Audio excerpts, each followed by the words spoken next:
All right, George, hopefully this works out.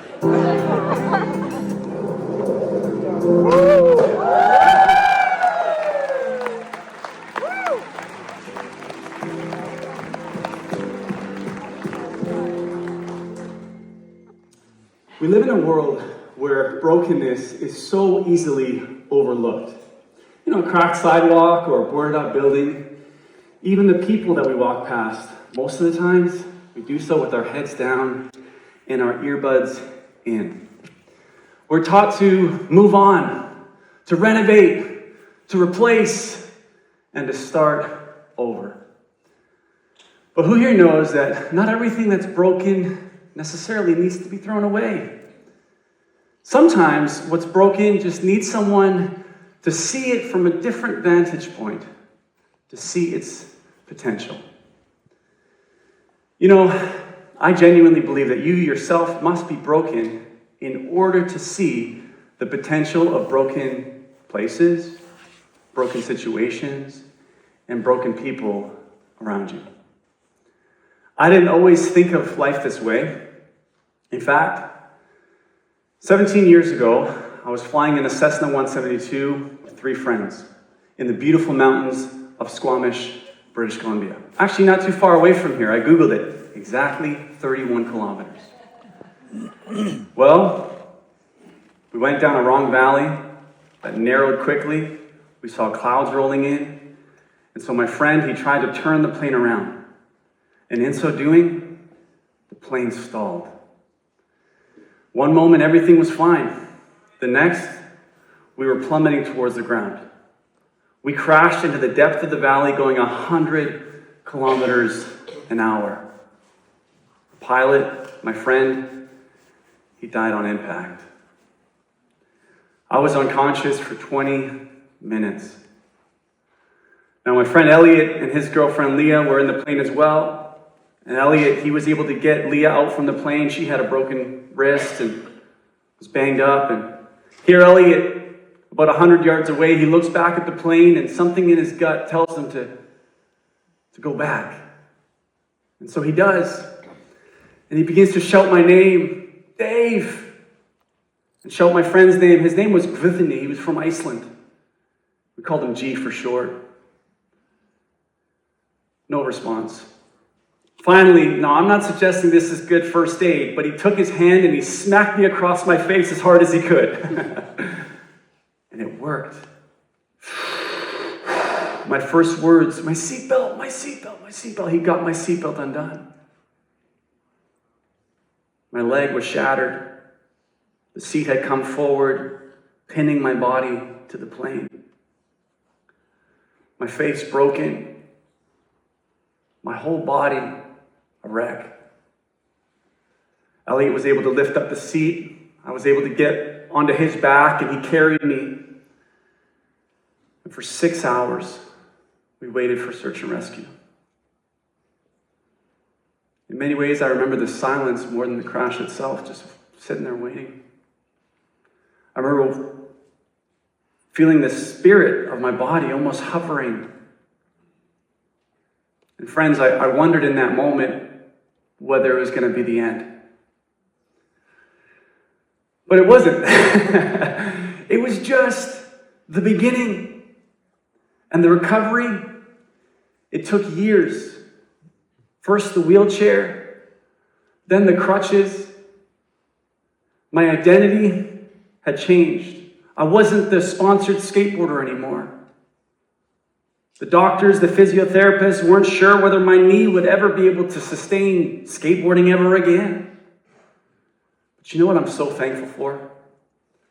I'm thankful for the community that surrounded me in my season of brokenness, who spoke potential, hope, and faith in a time when I didn't see it myself.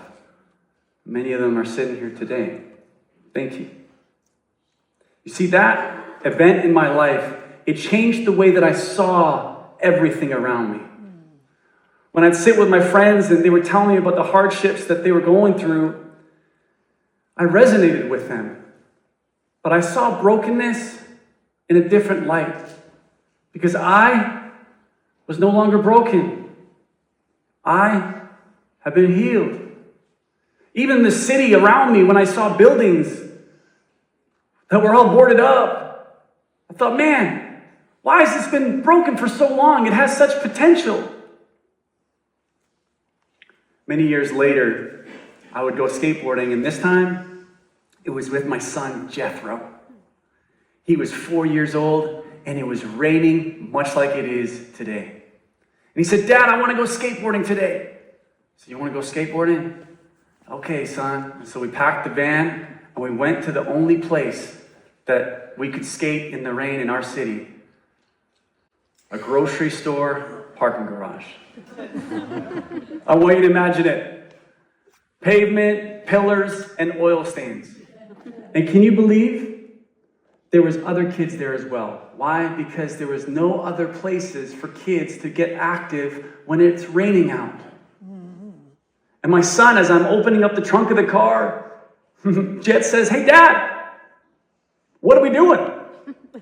I said, we're going skating, Jet. He said, Dad, why are we in a parking garage? That one question was the birth of a vision. Why? Because I began to look around and I said, man, this is not whole. This is a broken situation. Here in BC, listen, last year we got 187 days of rain. That's 52% of the year. Kids, for the most part, unless they have a rec center that's close by, they're rather going on their phones, sitting and getting themselves into trouble, instead of having an easy access to a safe and dry location where they can practice their activity. And so I started a not-for-profit called Skate Undercover. So I went to every single mayor, every council member, anybody who would give me an ear. And I shared about this issue that we have as a province and as a country. And you know what? Many of them listened. They nodded. They said, yeah, you're right. But still today, after 5 years, we have yet to solve the problem. Our not-for-profit has accomplished over $1.4 million in our advocacy work in restoring old skate parks and resurfacing and adding new additions. And that's all amazing. But we still haven't solved the problem. So a year ago, I was looking around my team, my volunteers who are helping me out, and I heard a great quote, and it was this: when they won't give you a seat at their table, it's time to build your own. And so I said to my friends, I said, guys, we got to build our own indoor skate park. And here's what it would take. It wouldn't be a perfect building. It would be a broken one. You see, we took a chance on an 82-year-old pub in Port Moody. Maybe you know it. It's called The Point. It's been there for ages. And you know what? We took out the 37-foot bar that used to serve drinks, and now we serve kickflips and pop shove-its. I want you to imagine this old building. We got a skate park on the inside, and guess what? A sauna and ice bath on the patio. Upstairs, we got a little cafe for parents to hang out. And we had over 60 artists in the last year of us building this thing come through and make beautiful pieces of art. And then on the outside, we've painted an 80-foot mural. We partnered with the city. We got an orca and a bear and a train celebrating the spirit of Port Moody. Friends, we took this old building and we transformed it into a community hub. All it took was a spark of vision. And you know what I've seen?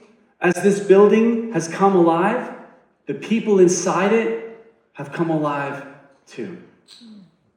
I have seen kids who are ready to drop out of high school pick up a paintbrush instead and stay in school and be mentored by older guys. I've seen strangers become family.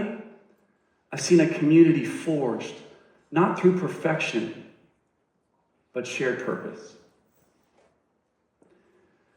So here's what I want you to know. Your pain has a purpose. Inside your mess is a message to the world. And so, if you think about it, After the crash, I recovered, but I didn't go back to who I was. I went forward as someone who understood that hidden in my weakness is actually my strength. There's a strength that is forged through suffering and a beauty that is birthed in brokenness. You know what I believe? When we begin to heal, when we begin to rise out of our valley of ashes, we have the ability to grab people with us and help them rise out of theirs. What if you and I saw brokenness in this way? What if the buildings in our cities that right now remain open, or should I say, what if the buildings in our cities that remain closed for a plethora of reasons?